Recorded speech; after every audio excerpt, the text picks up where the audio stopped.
ನಿಲ್ಸು. ನಮ್ಮ ಲಾಯರ್ಗೆ ನಿನ್ನ ಆರ್ತಿ ಅವಶ್ಯಕತೆ ಇಲ್ಲ. ಭಾವ, ಏನ್ ಮಾಡ್ತಾ ಇದ್ದೀರಾ? ಇದು ತಪ್ಪು. ದೇವ್ರಿಗೆ ಮಾಡಿರೋ ಆರ್ತಿ ಅದನ್ ಬೇಡ ಅಂತ ಇದ್ದೀರಲ್ಲ. ನೋಡಿ, ಮೊದಲು ತಪ್ಪಾಯ್ತು ಬಿಡ್ತು ಅಂತ ಹೇಳ್ಕೊಳ್ಳಿ. ನೀವು ಆರ್ತಿ ತಗೊಳ್ಳಿ. ಪೂಜಾ, ಅವ್ರಿಗೂ ಆರ್ತಿ ಕೊಡು. ಯಾಕೆ? ಅಕ್ಕ ಮಹಾದೇವಿನೇ ಹೇಳಿದಾರಲ್ಲ, ಆ ಶಿವ ಕೂಡ ಅರಿವು ಕಣ್ತೆರೆಯದವರಲ್ಲಿ ಆರ್ತಿ ತಗೊಳ್ಳಲ್ಲ ಅಂತ.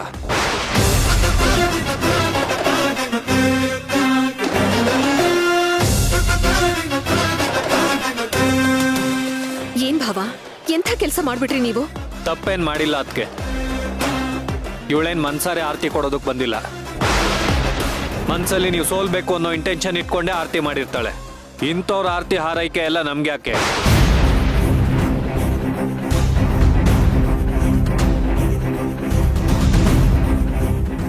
ಪ್ರೀತಿನಲ್ಲಿ ದೋಷ ಇಲ್ಲ ಅಂತ ಹೇಳ್ತಾರೆ. ಅಂಥದ್ರಲ್ಲಿ ನೀವು ಆರ್ತಿನಲ್ಲಿ ದೋಷ ಹುಡ್ಕೋಕ್ ಹೋಗ್ತಾ ಇದ್ದೀರಲ್ಲ. ನಿಮಗೆ ಗೊತ್ತಿಲ್ಲ ಅದಕ್ಕೆ. ಇಲ್ಲಿ ಯಾರಿಗೂ ಒಳ್ಳೆ ಮನ್ಸು ಅನ್ನೋದೇ ಇಲ್ಲ. ಬೇಕಾದ್ರೆ ನೀವೇ ಟೆಸ್ಟ್ ಮಾಡಿ ನೋಡಿ.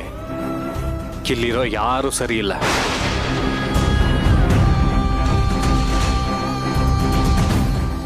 ಈಗ ಅರ್ಜುನಿಗೆ ವಿಶ್ ಮಾಡಿದ್ರಲ್ಲ, ಗೆದ್ದು ಬಾ ಮಗನೆ, wish you all the success ಅಂತ. ನಿಮಗ್ ಯಾರಾದ್ರೂ ಒಬ್ರು ನಿಮಗ್ ವಿಶ್ ಮಾಡ್ಲಿ ನೋಡೋಣ. ಯಾಕೆ ಮಾಡಲ್ಲ ಭಾವ? ಖಂಡಿತವಾಗ್ಲೂ ಮಾಡ್ತಾರೆ. ಮಾಡ್ಲಿ, ಧಾರಾಳವಾಗಿ ಮಾಡ್ಲಿ. ನಾನು ಖುಷಿಯಾಗಿ ಒಪ್ಕೊಳ್ತೀನಿ. ನನಗೂ ಹೆಮ್ಮೆ ಆಗತ್ತೆ. ಸರಿ, ಮೊದಲು ನಮ್ ಚಿಕ್ಕಮ್ಮನಿಂದಾನೇ ಶುರು ಮಾಡೋಣ.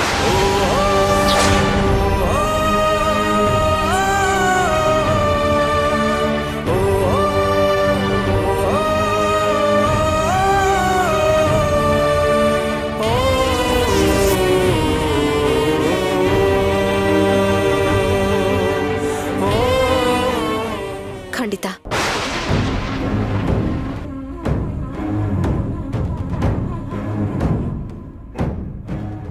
ಅತ್ತೆ, ಈ ಕೇಸಲ್ಲಿ ನನಗ್ ಜಯ ಸಿಗ್ಲಿ ಅಂತ ಆಶೀರ್ವಾದ ಮಾಡಿ.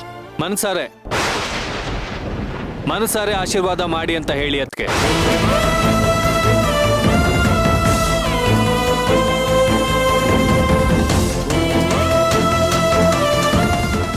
ಮನಸಾರೆ ಆಶೀರ್ವಾದ ಮಾಡಿ ಅತ್ತೆ.